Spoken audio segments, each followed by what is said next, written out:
Those million-dollar finance gurus telling you to stop drinking coffee, skip the avocado toast, and calculate your latte factor. They're lying to you. Because the problem isn't your Starbucks order. The problem is that the financial system you're living inside was deliberately designed to keep you uninformed, reactive, and stuck in consumer mode. But here's what I'll also tell you.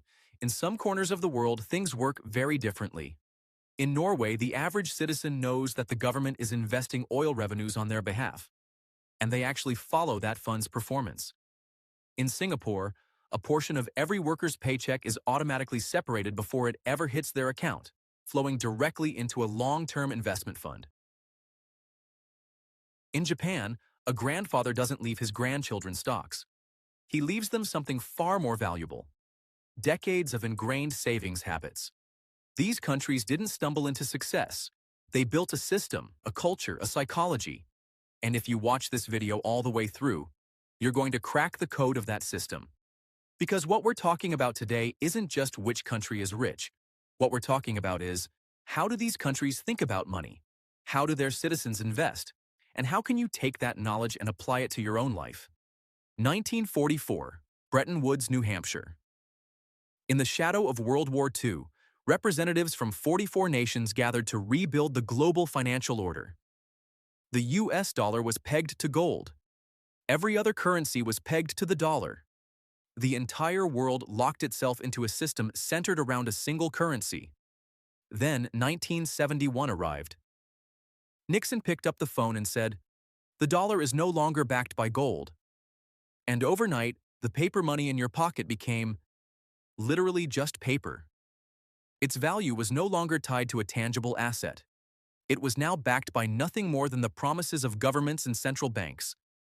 From that moment on, the rules of the game changed forever. But nobody taught you those new rules. They taught you math in school, but they never taught you compound interest. They taught you history, but they never taught you that inflation is a silent transfer of wealth, straight out of your pocket.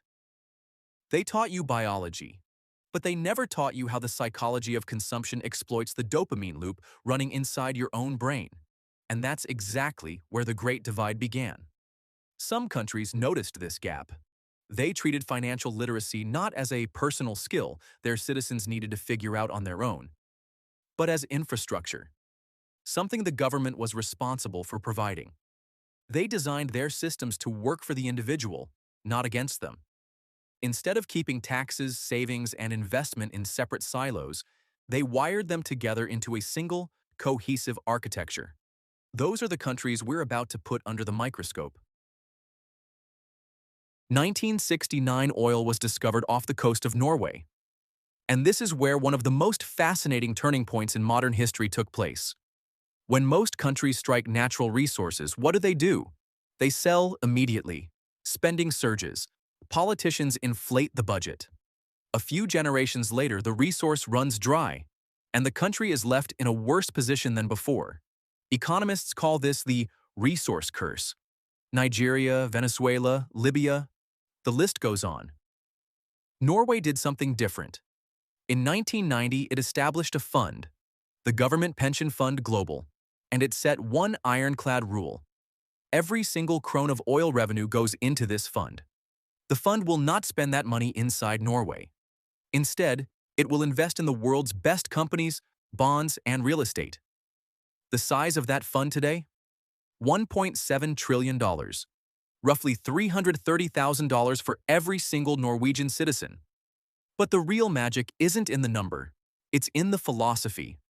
Norway defined its oil wealth not as money for the current generation to spend, but as wealth belonging to future generations. The fund cannot be rated to plug budget deficits. Annual spending is capped at 4% of the fund's total value. In other words, only the returns get spent. The principle stays untouched. Always. So what does this mean for the individual Norwegian? The average Norwegian grows up shaped by this same mindset. Savings aren't meant to be consumed the moment they accumulate.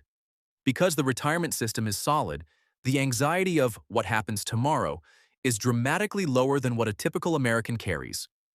And when anxiety drops, reactive financial decisions drop with it. Fewer panic sells, less credit card debt, fewer impulse traps.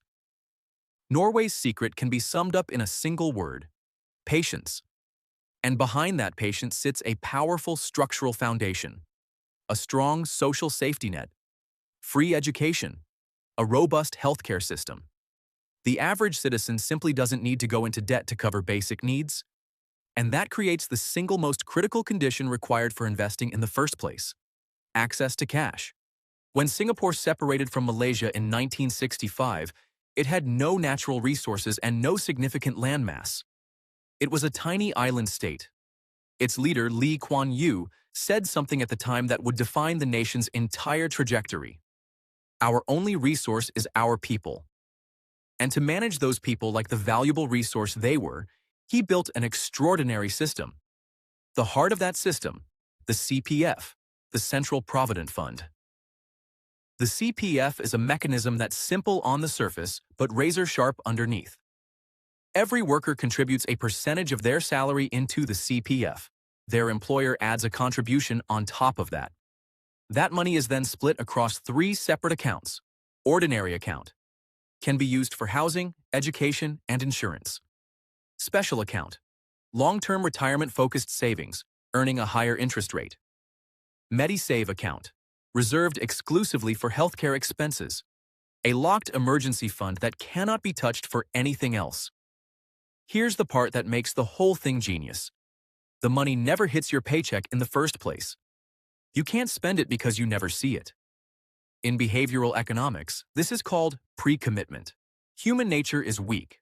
Show people money and they'll spend it, but hide it from them, and it quietly compounds, slowly, steadily, relentlessly. The Singaporean government took this fundamental flaw in human psychology and turned it into national policy. Today, the average retiree in Singapore, thanks solely to the CPF, owns their home, has their healthcare covered, and receives a basic retirement income. They achieved all of this without becoming a financial expert, without watching the stock market, without ever understanding a complex investment instrument. The system thought on their behalf. As citizens get older, many channel their CPF savings into an additional account called the SRS, the Supplementary Retirement Scheme. This account comes with tax advantages. So by investing, they're simultaneously building wealth and shrinking their tax burden at the same time. The lesson from Singapore: financial discipline is not a product of willpower. It's a product of system design. Build your own CPF. Before your paycheck ever lands in your spending account, have it automatically split into your investment account, your emergency fund, your retirement account. You won't grieve money you never saw. For well over a century, Japan has been telling the world something entirely different. Patience isn't just a virtue, it's an economic strategy.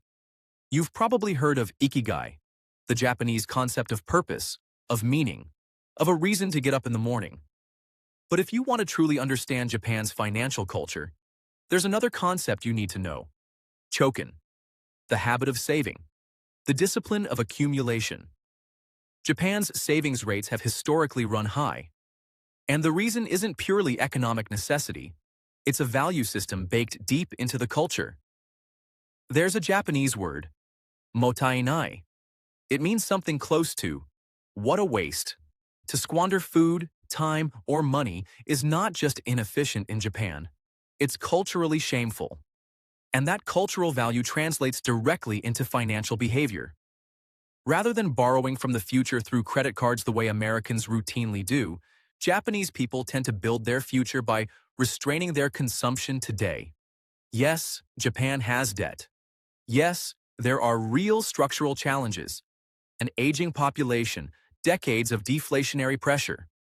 But at the individual level, particularly when it comes to investment habits, the behavior of the Japanese middle class is worth studying closely. In 2024, Japan made a landmark reform.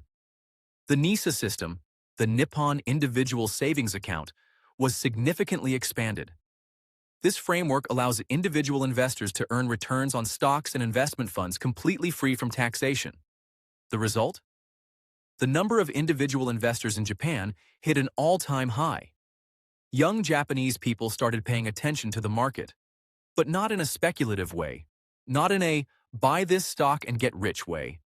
What emerged was something far more powerful: monthly, automatic, index fund-based investment plans.